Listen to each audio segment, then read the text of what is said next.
नमस्कार, मैं हूं धर्मेंद्र। आप देख रहे हैं ऑनलाइन न्यूज इंडिया। गिरगिट का नाम आपने सुना होगा। गिरगिट सबसे तेजी से रंग बदलता है। पलक झपकते ही गिरगिट अपना रंग बदल देता है। अपराध और राजनीति ये दोनों साथ साथ चलते हैं, लेकिन तमाम पार्टियों से आप बात करिए और खास करके भाजपा से बात करिए तो क्या की जाती है? बात की जाती है अपराध के ऊपर जीरो टॉलरेंस, ये बात की जाती है। लेकिन एक बड़ी सनसनीखेज रिपोर्ट सामने आई है। अमर उजाला ने एक खबर जो है वो की है, और इस खबर में हम आपके सामने आंकड़े रखेंगे। भाजपा के अंदर सबसे ज्यादा दागी हैं। यह खबर आप देख लीजिए। विधानसभा चुनाव पहले चरण के उम्मीदवारों ने खुद माना भाजपा में सबसे ज्यादा दागी। एडीआर की रिपोर्ट में दावा, सपा व कांग्रेस दूसरे नंबर पर, करोड़पतियों में भी भाजपा अव्वल नंबर पर। सबसे अमीर पार्टी, सबसे अमीर उम्मीदवार और सबसे दागी, सबसे ज्यादा भ्रष्टाचारी, सबसे ज्यादा क्रिमिनल अगर किसी में है तो भाजपा के अंदर है।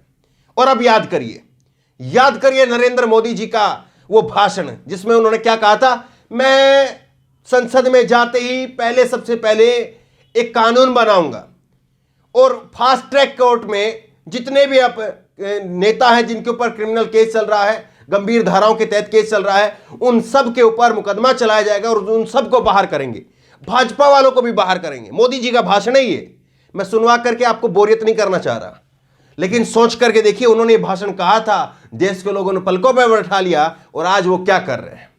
बीजेपी आज सबसे बड़ी पार्टी, सबसे अमीर पार्टी, उसके बावजूद मोदी जी आप इतने कमजोर हैं कि इन दागियों के सहारे, इन अपराधियों के सहारे, इन भ्रष्टाचारियों के सहारे, इन क्रिमिनल के सहारे, और इसमें हो ना हो जो है वो एक आधे कोई बलात्कारी भी हो सकते हैं, इनके सहारे आप सरकार बनाना चाह रहे हैं। और फिर आप बात करते हैं राम राज की। आपको बताते हैं कि कैसे जो है कितने कितने मुकदमे जो है वो कौन किस किस पर लगे हुए हैं, और कैसे जो है सबसे ज्यादा मुकदमों में बीजेपी अव्वल नंबर पर आ रही है। लेकिन उससे पहले आप एक बार जरा और याद करिए योगी आदित्यनाथ का हाल का बयान, और बार बार जो है वो योगी आदित्यनाथ अपना बयान देते हैं। योगी आदित्यनाथ ने क्या कहा? गर्मी निकाल देंगे, जितने भ्रष्टाचारी हैं उनकी गर्मी निकाल देंगे, उनको शिमला बना देंगे, ये शिमला का एहसास करवा देंगे। ये तमाम बयान जो है योगी आदित्यनाथ की तरफ से दिए गए। लेकिन आप सोच करके देखिए साहब, आपकी पार्टी में है वो अपराधी, उनकी गर्मी आप क्यों नहीं निकाल रहे हैं? उनकी गर्मी निकालने से आपको कौन रोक रहा है? सवाल यह है कि ये सीधे सीधे सरकार बननी चाहिए इन लोगों की। इसके लिए किसी के भी शरण में जाना पड़े, किसी भी अपराधी को जो है वो उसका माथा चूमना पड़े, उसके पैर चूमने पड़े, तैयार हैं। कोई गला शिकवा नहीं होगा इनको। और बीजेपी का जो नारा है उत्तर प्रदेश में, वो क्या नारा है? बीजेपी का नारा है गुंडा भ्रष्टाचार पर प्रहार, सोच ईमानदार काम असरदार। ये है गुंडा राज, भ्रष्टाचार पर प्रहार, सोच ईमानदार काम असरदार। ये है इनकी स्लोगन। और हकीकत क्या है? बीजेपी के अंदर सबसे ज्यादा क्रिमिनल है, बीजेपी के अंदर सबसे ज्यादा अमीर हैं। तो फिर ये कैसे गरीबों का और कैसे मजलूमों का दर्द को महसूस करेंगे? आप सोच करके देखिए। दूसरा बीजेपी का नारा है ना अपराध ना भ्रष्टाचार, ना अपराध ना भ्रष्टाचार, इस बार ईमानदार सरकार। ये तमाम नारे दिए गए, ये तमाम जुमले दिए गए, लेकिन इसकी सच्चाई वो आपके सामने, सच्चाई चीख चीख करके कह रही है। और अमित शाह का जो नारा है वो आपको थोड़ी देर बाद में बताएंगे, लेकिन उससे पहले आपको देखिए इस खबर में आखिरकार क्या कहा गया है और कैसे इस खबर में आगे जो है वो बड़े आंकड़े दिए गए हैं। भाजपा के 55 उम्मीदवार करोड़पति हैं। 55 उम्मीदवार जो है वो करोड़पति हैं। भाजपा पहले चरण में 280 प्रत्याशी करोड़पति है। इसमें सबसे अधिक भाजपा में है। भाजपा के 57 में से 55 प्रत्याशियों ने अपनी संपत्ति 1 करोड़ या उससे अधिक घोषित की है। तो भाजपा ने पहले चरण के मतदान में 57 अपने उम्मीदवार उतारे, 55 के पास में 1 करोड़ से ज्यादा पैसे हैं, और कईयों के पास में तो कितने करोड़ होंगे कोई हिसाब नहीं होगा।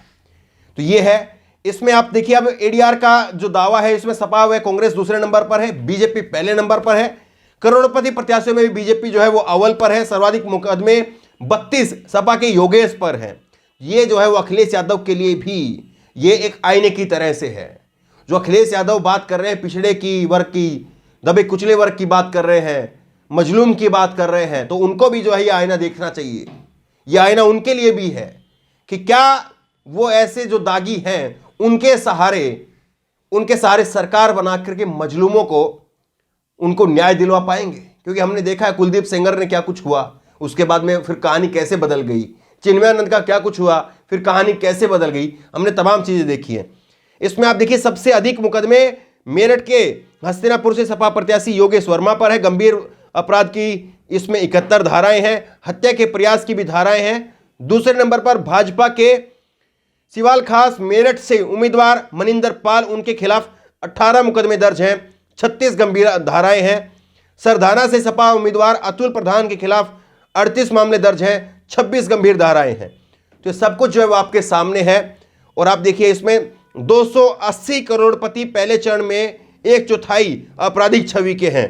तो ये सारे आंकड़े जो है वो आपके सामने हैं। मैं आपको एक एक करके बता देता हूं कि इसमें कितने जो है वो कुल आंकड़े इसमें दिए गए हैं। पहले चरण की 58 सीटों पर 623 प्रत्याशी हैं। इनमें से 615 प्रत्याशियों के हल्फनामे का विश्लेषण किया गया। इसमें से 1/4 यानी 156 पर अपराध मामले हैं। 156 में से 121 ऐसे हैं जिन पर गंभीर आपराधिक मामले हैं। हल्फनामों के मुताबिक भाजपा के 57 में से 59 पर और सपा के 18 में से 21 पर। तो ये सारे आंकड़े जो है वो आपके सामने हैं, एक एक करके हम आपको बता रहे हैं। और उसके बाद में एक चौंकाने वाला आंकड़ा जो है वो योगी आदित्यनाथ सरकार का और रखेंगे। ये आप देखिए भाजपा के 57 में से 29 हैं, सपा के 28 में से 21 हैं, रालोद के 29 में से 17 हैं, कांग्रेस के 58 में से 21 हैं, बसपा के 56 में से 19 है। बसपा की सबसे कम है यहां पर। आम आदमी पार्टी के 52 में से 8 है। ये सारे आंकड़े आपके सामने हैं। एक आंकड़ा आप और रख देखिए, जनसत्ता की खबर है, योगी सरकार में प्रतिदिन 52 महिलाओं के साथ में हो रहा बलात्कार अखिलेश सरकार से 7 गुना ज्यादा हो रहा है। देख रहे हैं आप, यहां पर फिर बात की जाती है महिलाओं की सुरक्षा कर दी है, पश्चिमी उत्तर प्रदेश में ये हो रहा है वो हो रहा है। अमित शाह क्या बयान देते हैं? अमित शाह बयान देते हैं कि योगी आदित्यनाथ की सरकार में बहन बेटी गहने लाद करके आधी रात को स्कूटी पर जा सकती है। सच्चाई क्या है? सच्चाई ये है रोजाना 52 महिलाओं के साथ में, 50 से ज्यादा महिलाओं के साथ में बलात्कार हो जा रहा है और अखिलेश से 7 गुना ज्यादा हो गए हैं। ये सच्चाई है, चीख चीख करके सच्चाई जो कह रही है। लेकिन इस पर कोई चर्चा नहीं करेगा, कोई इस पर बात नहीं करेगा, कोई इस पर बताएगा नहीं आपको कि आखिरकार सच्चाई क्या है। तो बहरहाल जिस तरह से ये यहां पर दावे किए जा रहे सच्चाई उनके बिल्कुल उलट है। और आप याद कर लीजिए अमित शाह का बयान क्या था। अमित शाह ने कहा था कि जयंत चौधरी तो अभी साथ में नजर आ रहे हैं, अगर इनकी सरकार बन गई तो आजम खान जेल से निकल करके गद्दी पर बैठ जाएंगे। ये कह करके लोगों को डराया जा रहा है। लेकिन सच्चाई ये है कि बीजेपी के अंदर सबसे ज्यादा क्रिमिनल है, सबसे ज्यादा करोड़पति है, सबसे ज्यादा अरबपति है। यही सच्चाई है। लेकिन इस पर कहीं पर कोई गोदी मीडिया में चर्चा नहीं होगी। आप लोग इस सच्चाई को घर घर तक पहुंचा दे ताकि जो लोग वोट देने के लिए जाएंगे वो अपना मन बनाए, टटोले कि हां कौन अच्छा है। क्योंकि डेमोक्रेसी का मतलब यही है कि आपको जो दिए हुए प्रत्याशी हमारे सामने उनमें से किसी एक को चुनना है। और अगर आप उनमें से किसी को भी उपयुक्त नहीं समझते तो फिर नोट आप सुन सकते हैं। तो बहरहाल इस खबर को ज्यादा से ज्यादा शेयर करिए ताकि जो सच्चाई है, वो जो चीख चीख करके कह रही, जो काली सच्चाई है बीजेपी की, वो लोगों के सामने पहुंच सके। इस खबर को लेकर, इस वीडियो को लेकर आपकी जो भी राय हो नीचे कमेंट बॉक्स में अपनी राय जरूर दें। और इसी तरह तमाम खबरों के लिए ऑनलाइन न्यूज़ चैनल सब्सक्राइब करें, साथ में जो बेल आइकन है घंटी उसको जरूर दबाएं ताकि जैसे कि वीडियो अपलोड करें उसकी नोटिफिकेशन आपको तुरंत मिल सके। धन्यवाद। चैनल को सब्सक्राइब करें और घंटी जरूर दबाएं।